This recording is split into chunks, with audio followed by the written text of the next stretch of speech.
Now about women like మీ.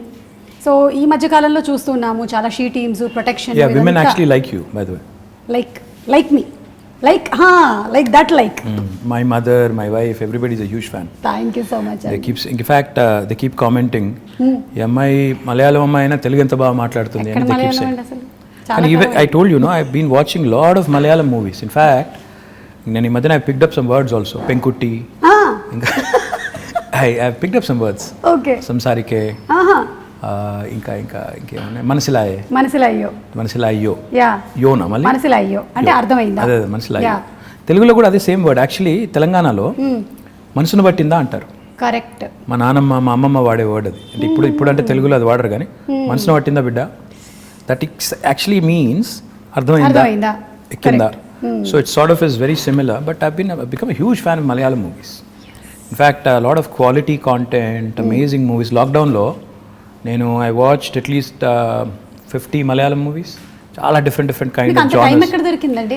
మా doubt ఇది. ఇంటికి వెళ్ళిన తర్వాత evening in fact I watch it with the family. So therefore చాలా మూవీస్ చూసాను, quality movies, and I'm really amazed with the content. I was blown away by some of them. So big great stories, great technical values. Stories ఉండొచ్చు, story telling, rooted in reality, the quality of music, the quality of actors, outstanding. In fact, become a big fan of Prithvi Raj, of Mohanlal ఒకటే చూసాను కానీ Mammootty of course a huge fan. You must have Dulquer, Fahad Fasil, Dulquer, yes, Fahad Fasil, Nazariya Nazim, Parvati. So a lot of actors, brilliant actors. Become a huge fan. I'm amazed at the way you balance all things, Andy. Itu you're doing all your work at the same time you have your space for entertainment. Adi kuda. See, I switch off when I go home. I switch off basically from being a person in public life to a private person. So therefore I enjoy my off time. In fact, I watch a lot of web series. Great. Right now I'm watching The Americans. It's a spy drama. Two KGB agents in America. This was during Ronald Reagan's presidency. Okay. Very interesting drama. I watched a lot of web series. In fact, inni chusanante ippudu naaku lekka kuda ledu. I enjoy Modern Family. I enjoyed lots of them. Queen. I think, yeah. Wow. That's nice. Adi nenu adugudam anukunnanu, what do you do for entertainment ani answer already vachesindi maaku. So coming back to women. Yeah. So women ప్రొటెక్షన్కి, సేఫ్టీకి, ఈ నగరాన్ని ఒక safe స్పేస్గా చేయడానికి కొన్ని చూస్తూ ఉన్నాం. What else can we expect? See, first thing is, today Hyderabad is the city which has got మొత్తం చూస్తే దేశం చూస్తే 5 లక్షల సీసీ కెమెరాలతో మొత్తం భారతదేశంలో ఉన్న 65% సర్వేలెన్స్ ఇక్కడే ఉంది హైదరాబాద్లో right now. It's not me saying it. Comparitech అని ఒక యూకే ఫర్మ్ ఉంది. వాళ్ళు they've compared data across the world చేసి ఏ నగరాలు సురక్షితమైనవి అని చేస్తే హైదరాబాద్కి 16వ ర్యాంక్ ప్రపంచంలో ఇచ్చారు. ఇండియాలో వీఆర్ ర్యాంక్ నెంబర్ 1. సో ఇప్పుడు మీరు ఇక్కడ బంజారా హిల్స్లోనే ఒక కమాండ్ కంట్రోల్ సెంటర్ కడుతున్నాం. ఐ డోంట్ నో మీరు చూసినారో లేదో నాకు తెలియదు కానీ అది కట్టిన తర్వాత నాకు తెలిసి భారతదేశంలో ఏ గవర్నమెంట్ కూడా కట్టినంత గొప్ప కార్యాలయం. అంటే నిజంగా అది it will be an icon, a symbol of modern Hyderabad. ఒక అద్భుతమైన కమాండ్ కంట్రోల్ సెంటర్ వస్తుంది. 2 monthsలో ఇనాగ్రేషన్ అవుతుంది. దాని ద్వారా కూడా మన ఉద్దేశం ఏంటంటే అందమైన బిల్డింగ్ కట్టాలని కాదు, 5 లక్షలుగా ఉన్న సీసీ కెమెరాస్ని రెట్టింపు చేసి డబుల్ చేసి 10 లక్షలకు తీసుకొని పోయి every nook and corner in Hyderabad the citizen should feel safe. Be it man, women, child, whoever it is, they should feel safe that నేను ఎక్కడికి వెళ్ళినా నేను సురక్షితంగా ఉంటాను. మీరు చూస్తే హైదరాబాద్లో చైన్ స్నాచింగ్లు తగ్గాయి. ఎందుకు? Because they know any chain snatcher నేను ఏమైనా చేస్తే దొరికిపోతాను తెలిసిపోయింది కాబట్టి ఒళ్ళు దగ్గర పెట్టుకుని ఉన్నారు. ఇందాక నేను చెప్పాను పేకాట క్లబ్బులు, గుడుంబా గబ్బులు ఇవన్నీ పోయినాయి కాబట్టి హైదరాబాద్ చాలా ప్రశాంతంగా ఉంది. Now coming to women safety, this government KCR గారు ఇనిషియల్ డేస్లో ఒక రివ్యూ పెట్టి all women officers and police ఆఫీసర్స్తో ఈ took a fantastic initiative call the she teams. నేను ఒక షీ టీమ్స్ ఒక ఎగ్జాంపుల్ నేను మొన్న కూడా చెప్పాను, మళ్ళీ కూడా చెప్పాలి. నా ఫ్రెండ్ ఒక ఆయన ఉన్నారు, నా చిన్నప్పటి friend, childhood friend, is a doctor. His wife in Secunderabad, they use to live in Secunderabad. She went to a super market one day. ఇంటికి వచ్చి షీ వాజ్ అప్సెట్. ఏంటి అంటే అక్కడ some guy there was I think clicking pictures or something. So she was very upset. So she told my friend and his instant reaction was, ఇనీషియల్గా నన్ను call చేద్దాం అనుకున్నాను, నాకు కాల్ చేసి you wanted to complaint, but then try చేద్దాం అని చెప్పి he called she teams directly. Okay. And he narrated the story to me after next డేనో ఆ తర్వాత రోజు ఎప్పుడో కలిసినప్పుడు చెప్పారు. Within 2 hours he got 5 phone calls they trace the guy, took the phone, reprimanded him, అని పట్టుకుని తిట్టి వాడికి కౌన్సిలింగ్ ఇచ్చి ఇట్లా చేయకూడదు, ఫోటోలు తీశాడు. ఫోటోలన్నీ డిలీట్ చేసి ఇంకోసారి చేస్తే కేసు పెట్టి జైల్లో పెట్టి బయటికి రాకుండా చేస్తామని బెదిరించి 2 గంటల లోపల ఒక సామాన్యుడు ఫోన్ చేస్తే పరిష్కారం లభించింది. Quick action, dedicated force for that, ఇది చాలా ఇంపార్టెంట్. ఫోకస్, ఇది కేసీఆర్ గారు షీ టీమ్స్ పెట్టిన తర్వాత ఫోకస్ వచ్చింది విమెన్ సేఫ్టీ మీద. దాంతోపాటు టెక్నాలజీని చాలా విస్తృతంగా వాడుతున్నాం. హాకై లాంటి అప్లికేషన్స్. ఇన్ఫాక్ట్ నేనైతే మొన్న సైబరాబాద్ కమిషనరేట్లో ఒక ఇంటిగ్రేటెడ్ ఆపరేషన్ సెంటర్ ప్రారంభించాం. అక్కడ మొత్తం ఒకటేసారి స్క్రీన్ మీద, మన ఇండియాలో లేదు అంత పెద్ద ఆపరేషన్ సెంటర్ మనం స్టార్ట్ చేసాం. ఒకటేసారి 15,000 కెమెరాల ఫీడ్ మనం ఒక స్క్రీన్ మీద చూడొచ్చు. ఇట్స్ ఎ హ్యూజ్ వాల్, మీరు చూస్తే యూ విల్ బి సర్ప్రైజ్డ్. అలాంటి వాల్ మీద చూస్తే నేను మా వాళ్ళకి అది ఇనాగ్రేట్ చేసినప్పుడు హోమ్ మినిస్టర్ గారు, నేను అంతా వాళ్ళకి డీజీపీ గారికి ఏం రిక్వెస్ట్ చేశానంటే, సార్ భారతదేశంలో ఎక్కడున్నా లేకపోయినా మన దగ్గర ఒక సర్వీస్ స్టార్ట్ చేద్దాం. ఒక అమ్మాయి ఎక్కడన్నా డిస్ట్రెస్లో ఉంటుంది, ఎందుకంటే ప్రియాంక రెడ్డి ఇన్సిడెంట్ జరిగింది, సరే 4 రోజుల తర్వాత న్యాయం కూడా జరిగింది. సరే మానవ హక్కులు వాళ్ళు ఏమనుకున్నా ఎవరేమనుకున్నా, I think whatever has happened has happened. And most of the women were happy about it. Justice prevailed. I think that's what I believe in. Now, ఒక అమ్మాయి ఎక్కడైనా డిస్ట్రెస్లో ఉంటాయి, అమ్మాయి కావచ్చు, చైల్డే కావచ్చు, ఇంకెవరో కావచ్చు, ఒక SOS బటన్ నొక్కితే ఫస్ట్ రెస్పాండర్ కింద డ్రోన్ రావాలి with a camera and with a siren blaring. అప్పుడు ఏమవుతుంది, హైదరాబాద్లో ట్రాఫిక్ అంతా దాటుకుని వచ్చేసరికి ఒక 10 నిమిషాలు పడుతుంది. అట్లా కాకుండా if you start using drones, మనం ఒక డ్రోన్స్ని పోలీస్ డ్రోన్స్ కింద వాడటం మొదలు పెడితే, ఉదాహరణకి మాదాపూర్లోనో ఎక్కడో గచ్చిబౌలిలోనో లేకపోతే ఉప్పల్లోనో లేకపోతే కొంపల్లిలోనో ఒక అమ్మాయి డేంజర్లో ఉందనుకోండి, ఒక బటన్ నొక్కితే నియరెస్ట్ పోలీస్ స్టేషన్ నుంచి ఆ డ్రోన్ ఫ్లై అయ్యి ఒక కెమెరాతో సహా ఆ స్టేషన్కి, ఎందుకంటే ఫోన్లో నొక్కినప్పుడు లాటిట్యూడ్ లాంగిట్యూడ్ GPS కోఆర్డినేట్స్ పట్టేసుకొని అక్కడికి వెళ్ళిపోవాలి with camera embedded and siren blaring. దానివల్ల ఏమవుతుంది, అక్కడ ఎవడైతే సతాయిస్తున్నారో లేకపోతే ఇరిటేట్ చేస్తున్న వాళ్ళు లేకపోతే హరాస్ చేస్తున్న వాళ్ళు ఉన్నారో, they'll be scared that somebody is watching immediately. So that is the kind of technology that we ought to be using. That is the kind of focus we ought to be having on women's safety. And I will do anything in my capacity to also support. But going back to what I was saying, ఈ అమ్మాయిల మీద వేధింపులు కానీ ఇవన్నీ జరుగుతున్నాయి అంటే డెఫినెట్గా మన మగపిల్లల్ని, ఇంట్లో పెంచే మగపిల్లల్ని తల్లిదండ్రులు gender based education, gender based సెన్సిటివిటీకి సంబంధించి కూడా మనం వాళ్ళని దానికి తగ్గ విధంగా పెంచాల్సిన అవసరం ఉంది. తెలంగాణ ప్రభుత్వం ఇది మీకు చాలా మందికి తెలియదు. అంతసేపు షీ టీమ్స్ అనుకుంటారు, విమెన్ పోలీస్ స్టేషన్స్ అనుకుంటారు, అది కాదు. జెండర్ బేస్డ్ ఎడ్యుకేషన్ తెచ్చిన 2వ రాష్ట్రం తెలంగాణ భారతదేశం.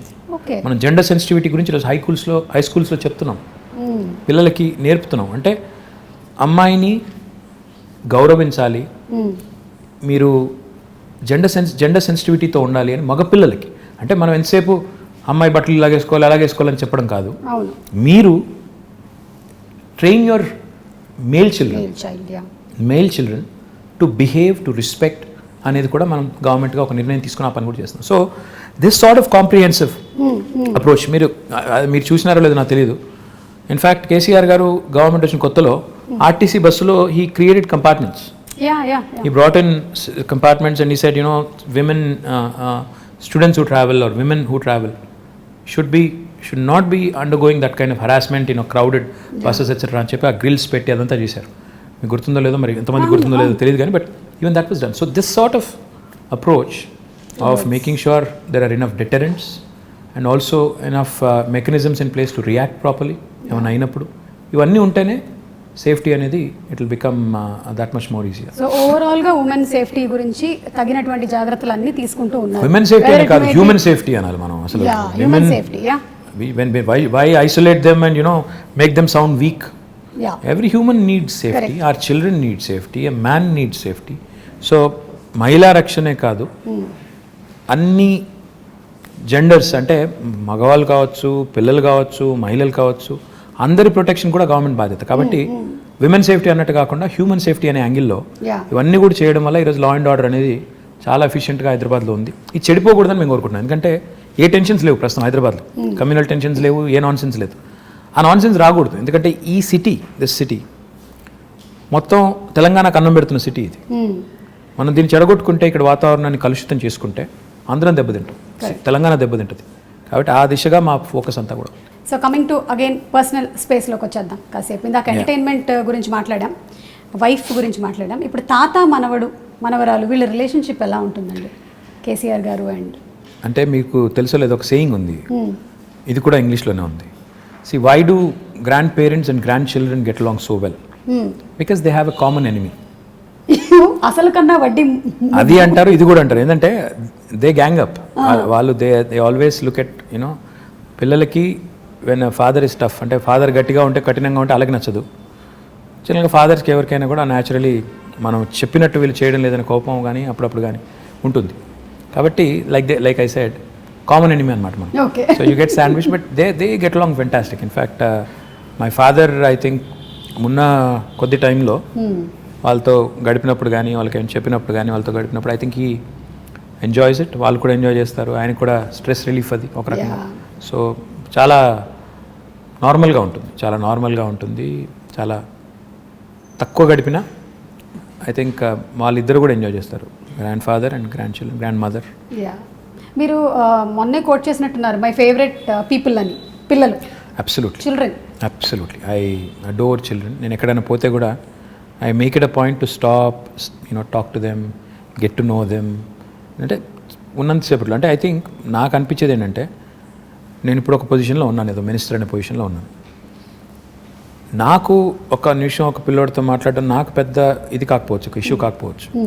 కానీ ఆ పిల్లోడికి it's a memory for him for a long time. వాళ్ళ పేరెంట్స్ చెప్తారు, నీకు ఫలానా రోజు ఫలానా ఆయన నీతో మాట్లాడారు, నువ్వేం చేస్తున్నావు అని అడిగారు, ఏం చేస్తావు అని అడిగారు, ఏమవుతావు అని అడిగారు. అంటే for them it's a memory. So that's what I keep thinking. You impact them so much. చెప్పాలి మనం, అంటే బాగా చదువుకో, లేకపోతే ఏంటి ఇంకా తినట్లేదా ఇంట్లో, సన్నగా ఉన్నది, 7 ఏళ్ళకి ఇంకా పెడుగు ఉండాలి కదా, పెద్దగా ఉండాలి కదా, ఇంట్లో తిను, ఆ టైప్లో చెప్తా ఉంటాను. అండ్ ఎవరైనా పిల్లలు వస్తారు కొంతమంది, మేము హై స్కూల్లో మంచి మార్కులు వచ్చిన తర్వాత 10th అప్పుడప్పుడు వచ్చి కలుస్తుంటారు, వాళ్ళు బొకే ఇచ్చి అదంతా ఇచ్చి అడుగుతుంటాను, ఏం చేస్తావు అంటే, ఒకరు డాక్టర్ అంటారు, ఒకరు ఇంజనీర్ అంటారు, ఒకరు రాకెట్ సైంటిస్ట్ అంటారు. So just give them a Pat on the back. కొద్ది ఒక నిమిషం ప్రోత్సాహం ఇచ్చే మాట వాళ్ళకి ఏంటంటే అది ఒక మెమరీ. సో మనం అది గుర్తుపెట్టుకోవాలి. ఇంకా చిన్న పిల్లలు ఉంటారు, వాళ్ళతో మాట్లాడినప్పుడు నో ఏజెండా, అసలు నేను ఎవరో తెలుసా అంటే కొంతమంది గుర్తుపడతారు, కొంతమంది ఎవరో తెలియదు అంటారు. So it's very interesting for me, it's exhilarating for me, and I really love enjoying, I really love my little interactions with these children. I think ఇది చాలా మంచి మాట అండి. మీరు యాజ్ ఎ లీడర్ చాలా మంది పిల్లల్ని కలిసి చేస్తూ ఉన్నారు. ఇంట్లో కూడా చాలా మంది చేయాల్సిన పని ఇది. ఒక్కోసారి డిస్కరేజ్ చేస్తూ ఉంటారు అనమాట. అది పిల్లలు మా ఇంట్లో మా పిల్లలు ఒప్పుకోరు. ఇప్పుడు నేను చెప్పిందంతా నువ్వు డిస్కరేజ్ చేస్తావని నన్ను అంటారు. Okay, so fathers are generally strict. I don't know, అంటే నేను I don't want to be, but I end up being, which is not a good thing.